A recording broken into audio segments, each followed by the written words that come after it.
Welcome! In this explainer, we're all about taking complex topics and breaking them down into clear, simple guides. And today, we are diving headfirst into the world of project management methodologies. So if you're a manager, let me ask you something. Does this sound familiar? You have a project that's full of activity, everyone's busy, but there's just no real progress. Deadlines start to feel like suggestions, budgets get a little scary, and you can feel the anxiety rising. It's what we call chaotic motion, and trust me, it's a problem with a very clear solution. And that solution is, you guessed it, project management. Now don't let that formal term scare you off. Just think about it like this. You'd never, ever build a house without a detailed blueprint and a solid construction plan, right? Well, that's exactly what project management is for your work. It's the framework that turns all that random activity into actual, valuable results. Now, you should think of this explainer as your guide, your map to this whole world. This is actually an overview for a comprehensive 5-chapter course from Virtualization Options LLC called Overview of Common Project Management Methodologies. We're going to walk you through the key concepts so you can navigate this landscape and find the right path for your team. So what exactly does this journey look like? Well, we've broken it down into 5 key stages. Each one builds on the last, giving you the complete picture. Okay, so first up in Chapter 1, we'll start with the fundamentals. These are the core ideas that apply to pretty much everything. Then in Chapter 2, we'll explore the world of traditional methods. Think of these as the classic, plan-heavy approaches. After that, in Chapter 3, we'll jump into the complete opposite, the fast and flexible world of Agile. In Chapter 4, we'll get a little more advanced and see how you can mix and match these to create powerful hybrid models. And finally, in Chapter 5, we'll get practical with the tools and implementation you need to put it all into action. It's a full roadmap from A to Z. But, before we get into all the different brand names and frameworks, you need to grasp one really big high-level idea. At its very core, all of project management is kind of split into 2 basic philosophies. If you can understand this divide, everything else will just click into place. So it all comes down to 2 paths. On one side, you have the traditional, or what we call a predictive approach. This is perfect for projects where you know exactly what you need to build from day one. The best analogy? Building a bridge. The plan has to be perfect before you lay a single piece of steel because you can't exactly change the design halfway across a river, right?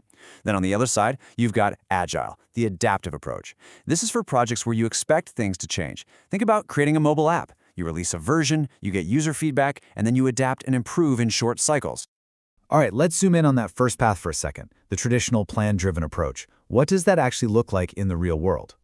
So, inside the traditional world, you've got choices, and it's usually a trade-off between simplicity and control. For example, the waterfall method is super straightforward. Each phase flows right into the next, one at a time. It's pretty easy to learn, but it's not flexible at all. Then, you've got the heavy hitters, like PMBOK, which is basically a giant encyclopedia of best practices, and Prince2, a method that's all about process and control. These are incredibly powerful for massive, complex projects, but be warned, they have a steep learning curve and require a lot of documentation. Okay, now let's flip the coin and look at the other side of the map, the Agile world. This whole approach is built from the ground up for speed and flexibility. See, Agile isn't just one single method. It's more of a philosophy, a mindset. It's all captured in the Agile Manifesto, which says we should value people and responding to change over rigid plans and processes. Now, from that philosophy, a couple of popular frameworks popped up. You've probably heard of Scrum. It organizes work into short cycles called sprints, which is awesome for delivering new features on a regular, predictable rhythm. Then there's Kanban. It's a totally visual system that's focused on making sure work flows smoothly without any bottlenecks. It's all about optimizing the continuous flow of work. So, you've picked a philosophy, plan-driven or adaptive, and maybe you've got a framework in mind. The big question is, how do you actually make it happen? And that brings us to the really important stuff, tools and implementation.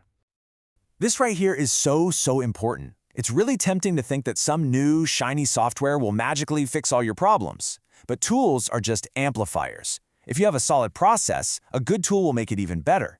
But if your process is a mess, a tool will just amplify the chaos. Your methodology has to come first, always. But when you get it right, when you combine the right methodology with the right tool, the results are just staggering. The data shows that organizations that do this well have a 77% project success rate. I mean, that is a huge leap. And it just goes to show you the real-world benefit of getting your foundation right before you start buying software. So what are your first steps to get there? Here are 3 key things to remember. First, like we just said, figure out your methodology before you even start looking at tools. Second, don't try to change everything overnight. Start small.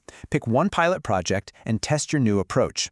And third, be ready to adapt. The absolute best method isn't pure traditional or pure agile. It's whatever hybrid approach actually works for your team in your company. And that brings us right back to where we started. We've mapped out the 2 big paths and the key decisions you'll need to make along the way. So now the question is yours to answer. What's the right approach to turn that chaotic motion into real, predictable success for your organization? Understanding these core ideas, well, that's the first and most important step on that journey.